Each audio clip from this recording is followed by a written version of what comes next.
Well guys, good morning pa rin. Welcome pa rin sa Magulong Table. Ayan, so bali may mga nagtatanong lang sa akin kung pwede daw siya yung selo natin, yung 2.0, kung pwede sa portable. So ngayon, iti-test natin sa portable na U16. So pwede lahat ng ICOM model, no? Pwede siya. U6002N, Alpha Tango, Tugat, yan. So pwede siya. Okay. So ito yung ating isang monitor natin sa Celo. Okay, so transit mo tayo dito muna sa portable.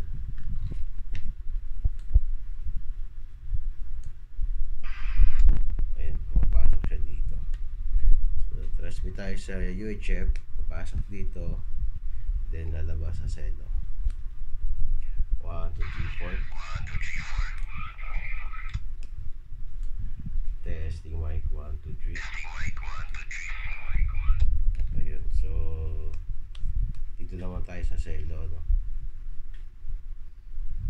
1, 2, 3, 4, check. So yun, naman tayo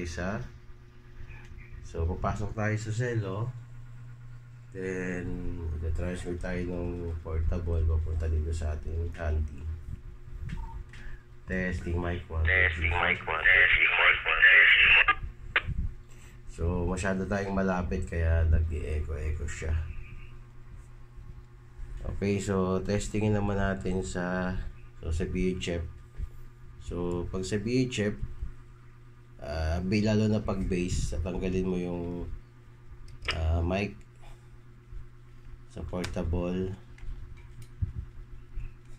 tapos yung audio speaker out, yan. So lipat mo sa bass, sa speaker out sa likod.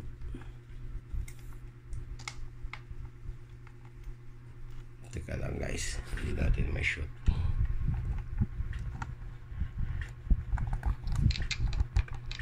Okay. So yun. So bali VHF naman yung gagamitin natin. So papasok naman tayo dito sa VHF. Teka, wait lang, di pala natin na-plug yung mic ng input.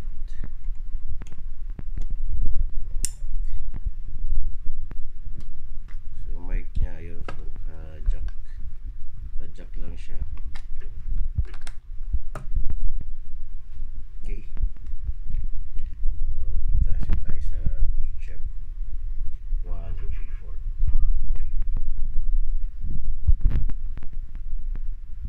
Mahina pala, wala palang volume tayo.